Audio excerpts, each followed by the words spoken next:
주식 투자 심플하게 충분하게 스텝스. 투자자 입장에서 빠르고 정확한 시황을 전달드릴 최경진의 퀵시황입니다. 오늘 또다시 2차전지 섹터가 시장을 주도한 것 같습니다. 어떠셨나요? 네, 오늘은 승마를 저는 해본 적은 없는데, 승마를 하는 말을 보면 말의 눈에 이렇게 옆에 보지 말라고 이렇게 눈에다가 뭐 이렇게 단 거 혹시 보셨는지 모르겠네요. 네.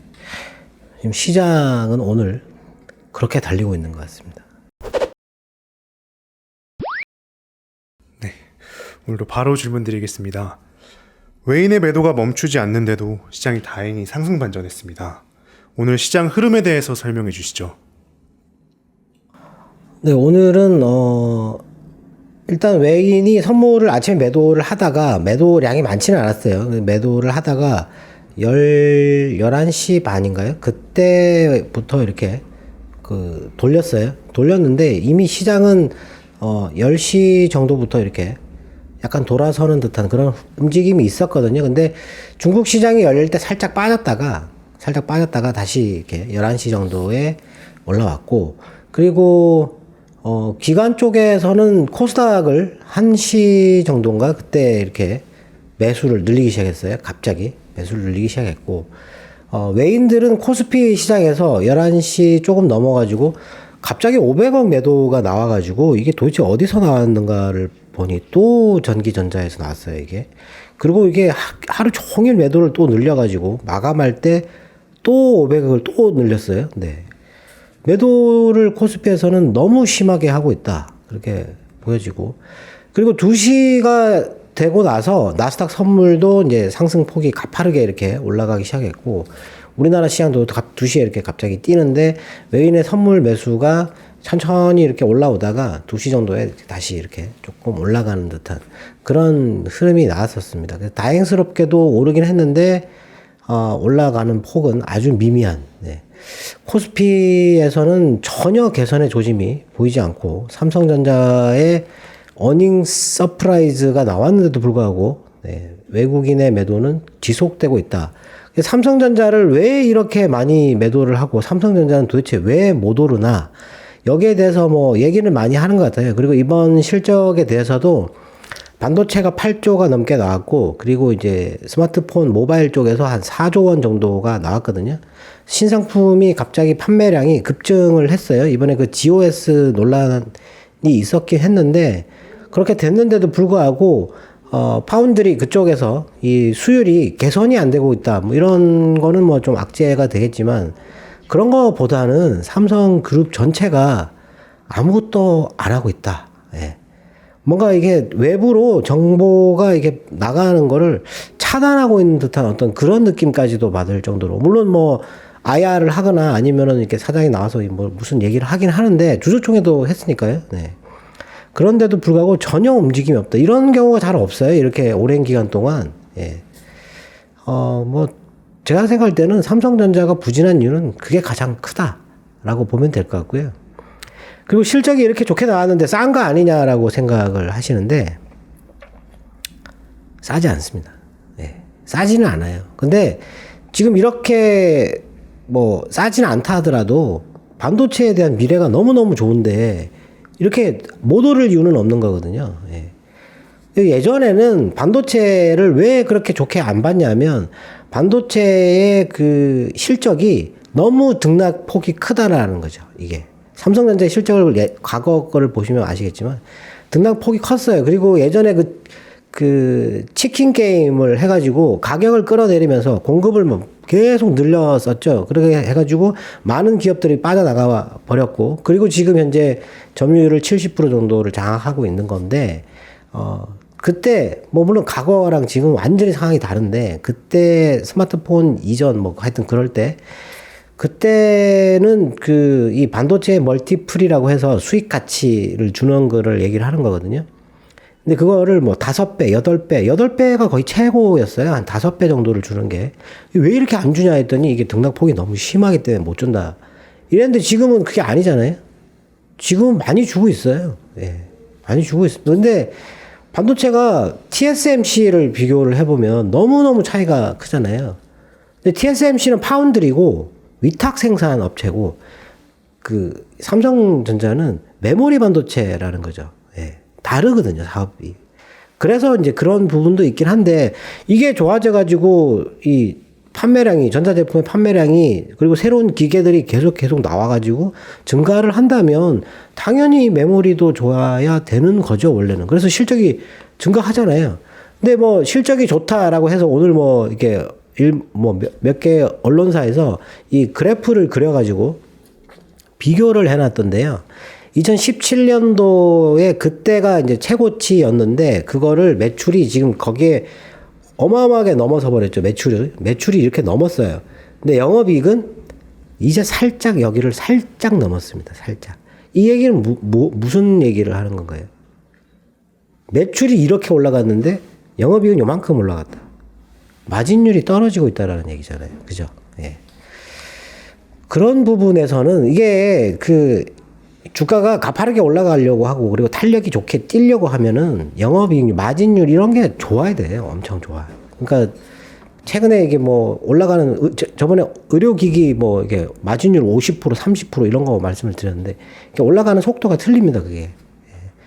하여튼 뭐 그런 부분에서 뭐 객관적으로 본다 그러면 저는 삼성전자는 싸다고 생각을 한 적은 없습니다. 다만 반도체의 이 미래 전망이 너무 좋기 때문에 그래서 좋다라고 얘기를 하는데 원인은 삼성전자뿐만 아니고 삼성그룹이 지금 현재 투자를 안 하고 있다. 아무것도 안 하고 있다라고 생각하시면 됩니다. 지금. 네.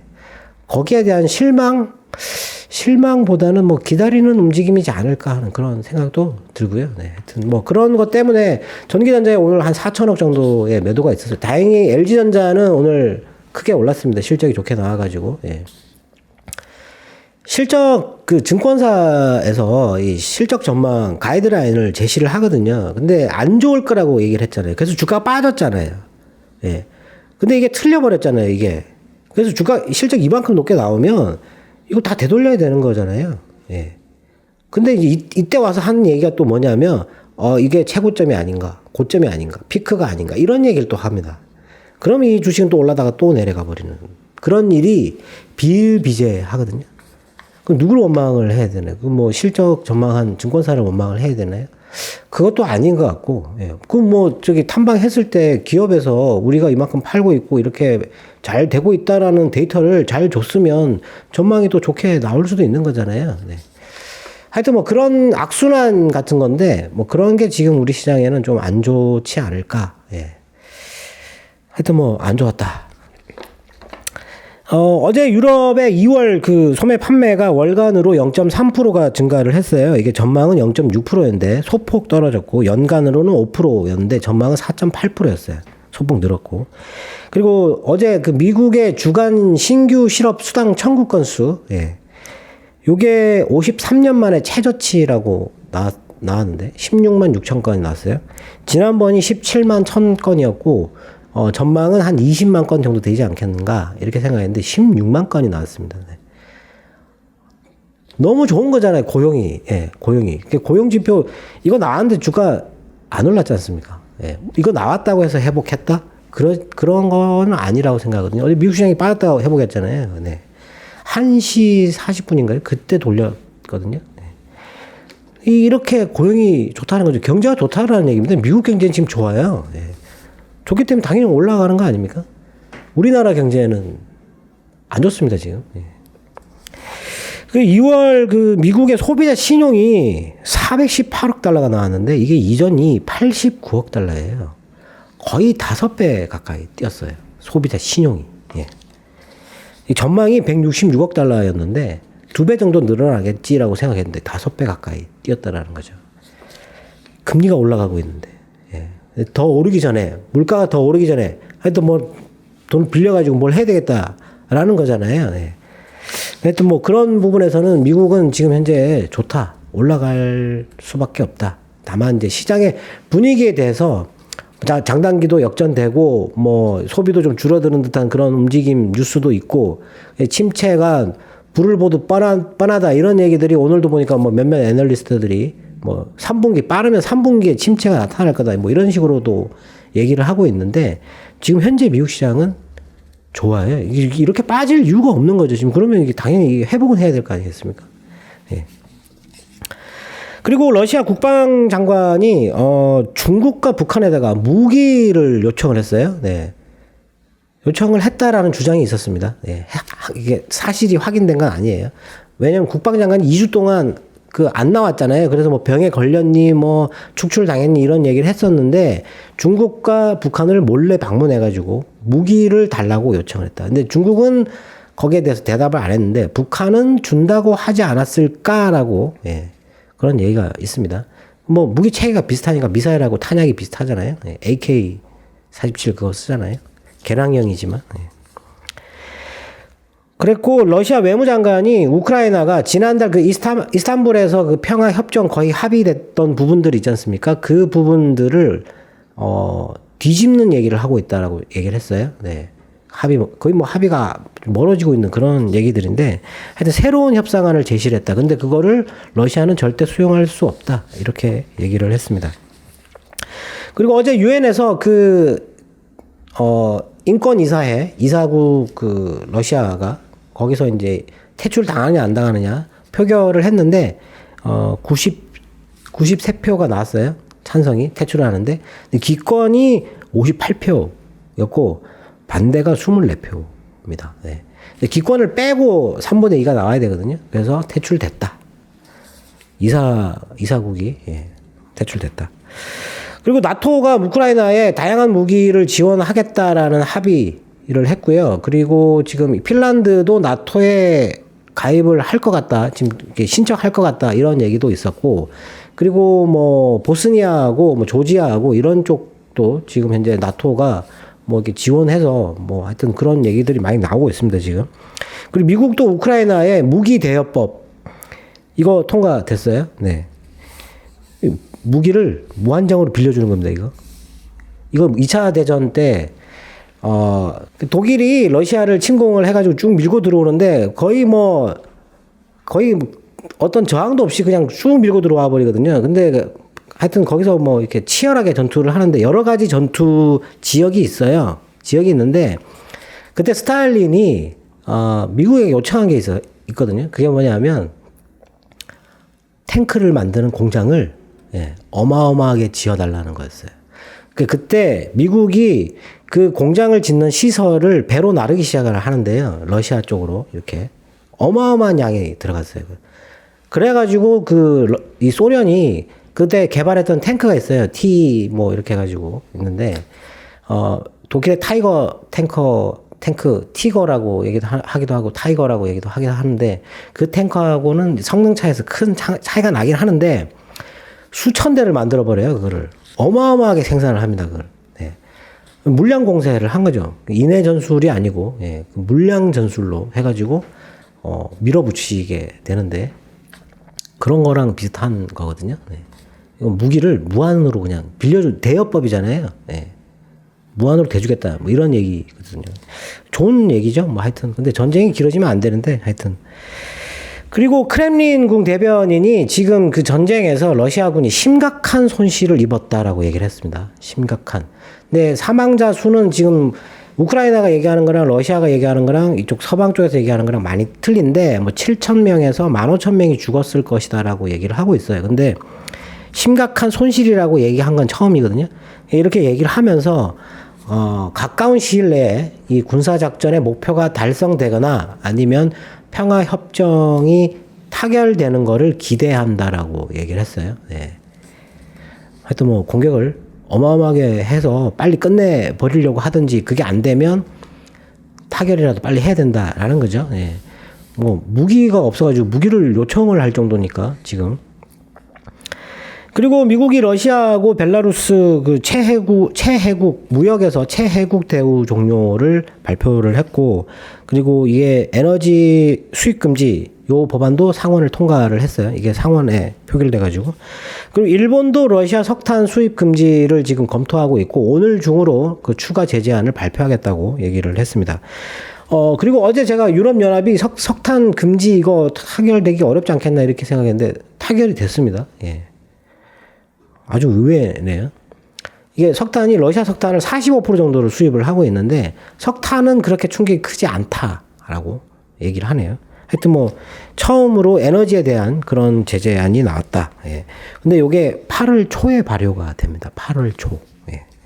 오늘 그 나왔던 그 블룸버그의 뉴스 중에서는 러시아의 올해 에너지 수출이 3,200억 달러를 넘어갈 거다. 이게 작년 대비해가지고 36% 정도 증가할 거다.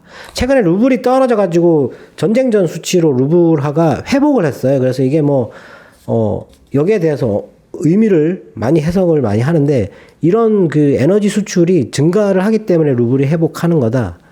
근데 러시아 경제가 마이너스 10% 정도 이렇게 줄어들 거라고 했는데 이렇게 늘어난다면 그 줄어드는 게 아니죠. 예. 그랬고 어제가 아니고 6일에 중국의 리커창이 그 회의가 있었는데 거기서 여러 가지 통화 정책 그 도구를 적시에 이용하겠다라고 얘기를 했어요. 지금 일정 부분의 그 투자 경제 주체들한테 심각한 충격이 있다라고 얘기를 했거든요. 지금 중국 경제가 지금 많이 안 좋다고 생각하는데 지금 특히 상해 봉쇄 이것 때문에 오늘도 그 파운드리 화홍 반도체인가요? 그게 지금 이 생산의 차질이 심각하게 발생하고 있다. 근데 거기에도 그 지금 봉쇄를 한 지역에 대만 전자 부품 업체들 한 40개도 들어가 있고 폭스바겐, BMW 그리고 테슬라 이런 쪽도 지금 공장에 가동이 안 되고 있어요. 티센그룹 같은 경우도 15일까지는 그 폐쇄되더라도 그 이후에는 기대를 한다고 했는데 중국 정부에서는 기간을 얘기를 하지 않았거든요.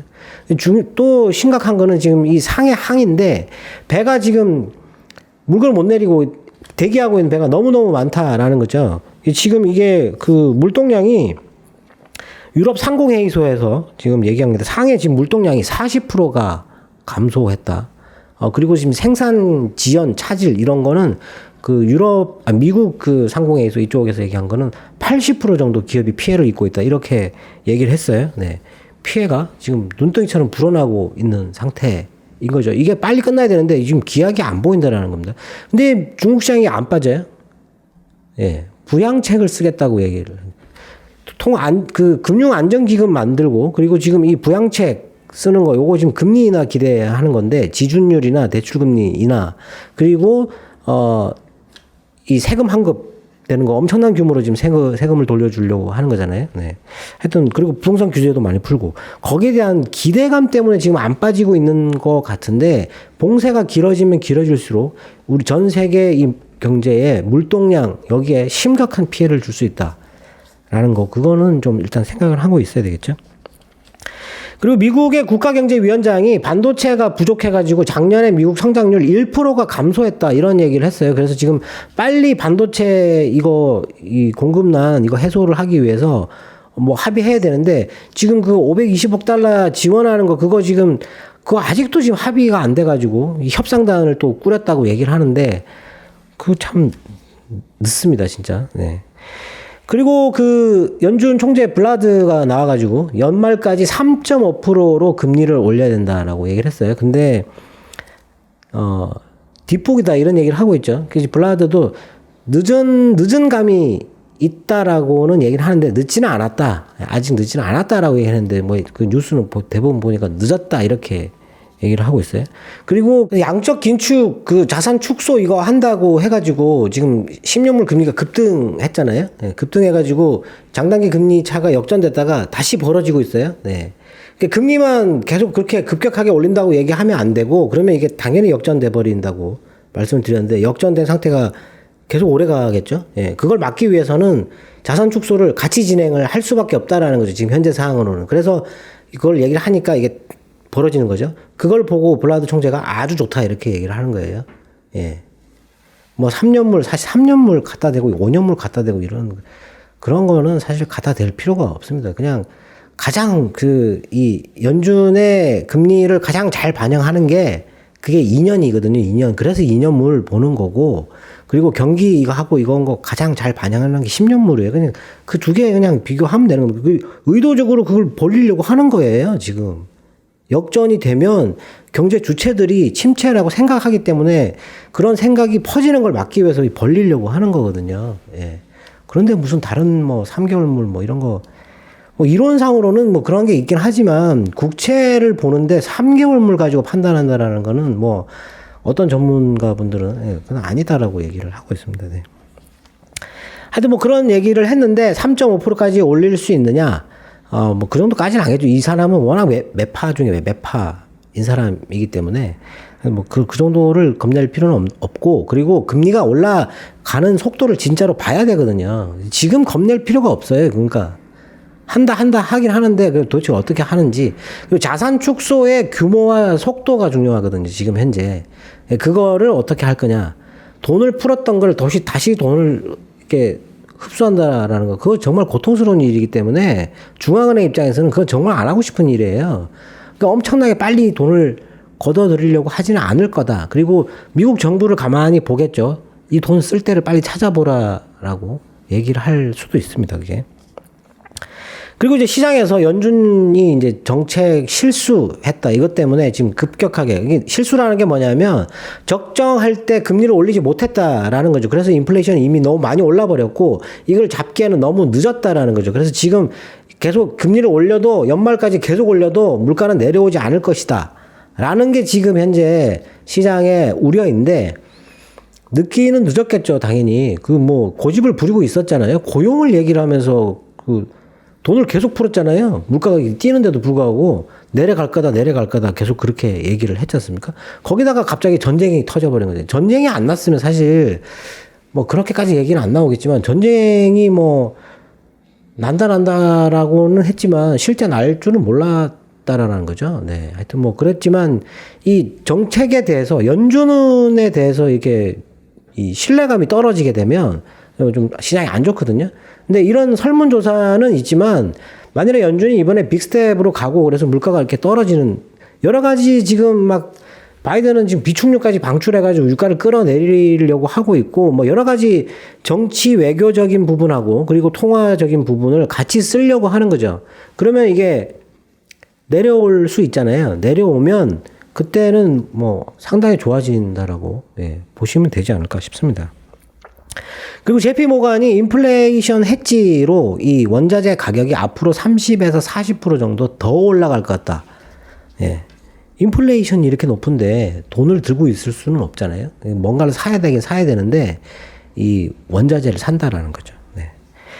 그리고 유럽 중앙은행이 회의록이 또 공개됐어요. 이쪽도 뭐 회의하면 회의록 공개하는데, 여기에서도 지금 현재 통화 정책을 정상화해야 된다. 그것도 즉각적으로 움직여야 된다라는 그런 의견이 다수 의견으로 지금 나타나고 있다. 예. 요거 나올 때도 그때 한번 금리 뭐 빨리 올린다라고 하면 또 쇼크가 발생하는데, 뭐 안 올리면 이제는 이상한 거죠. 예. 이 정도 금리 물가를 안 잡으려고 한다라는 거. 예. 하여튼 뭐 이런 뉴스들이 있는데, 그 1시 40분에 이게 미국 시장이 돌아설 때 나왔던 뉴스, 근데 특별하게 그런 거는 없었어요. 그때 뭐 러시아 그 유엔에서 그 투표 결과 있었고, 그리고 블라드 총리 나와서 뭐 얘기하는 거 있었거든요. 근데 뭐 시장의 해석은 이제 싸기 때문에, 많이 빠졌기 때문에 산다. 근데 강하지는 않았다. 뭐 이렇게 얘기가 나오긴 했는데, 제가 볼 때는 지금은 시장에 대해서 그렇게 뭐 우려를 하는 부분은 중국밖에 없어요. 지금 봉쇄한 거. 예. 저게 얼마나 충격을 줄지 지금 현재 알 수가 없다라는 거죠. 그거 외에는 괜찮습니다. 네. 좀 전에 말씀처럼 연준의 정책 실수가 경기 침체를 불러일으킬 수 있다. 이런 뉴스가 많습니다. 금리 인상이 너무 늦었다라고 하면은 물가는 잡히지 않고 경기만 둔화되는 것일까요? 그 제일 우려하는 게 이제 그런 부분이죠. 금리를 급격하게 올리는 것도 시장이 견디기가 어려울 수도 있는데, 올렸는데 물가가 안 떨어지면, 그때 만약 중앙은행의 신뢰가 만일에 상실됐다, 그때는 정말 걷잡을 수가 없습니다, 진짜. 예, 왜냐하면 오늘도 그 어떤 전문가가 그런 얘기를 했어요. 지금은 1970년대와 다르다. 그 중에 한 가지가 뭐냐면, 그때와 지금의 중앙은행의 신뢰도는 크기가 다르다라는 거죠. 지금은 신뢰도가 어마어마하게 증가해 있기 때문에 중앙은행의 정책 의존도나 그런 부분에서 경제가 움직이는 이런 부분이 아주 크다라고 얘기를 했어요. 근데 이게 만일에 실패를 해버리면 그때는 정말 걷잡을 수가 없는 겁니다. 예.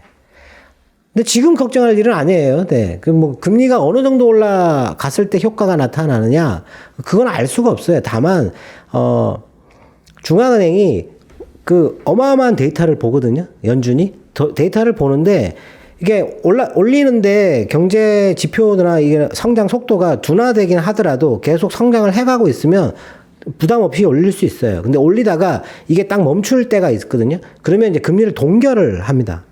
예.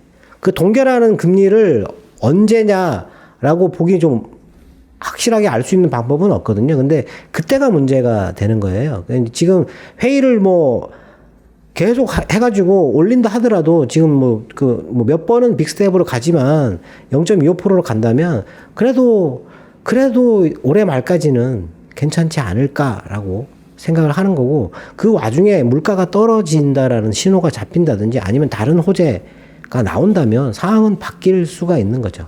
바뀔 수가 있다. 예. 근데 지금 우리나라 시장은 그거하고는 별개다라고, 지금 현재 상황이 별개다라고 보면 되고,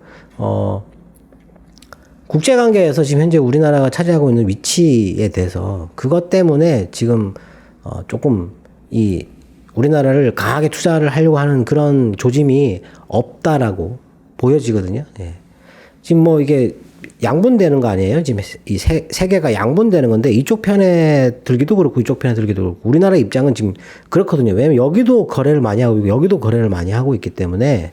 근데 기존에는 뭐 갈등은 하고 있지만 분리는 안 됐었는데 지금 이제 완전 분리가 돼버리고 있는 상태이기 때문에 이게 애매해진다는 거죠. 한쪽을 포기해야 할 수도 있는 거잖아요. 네.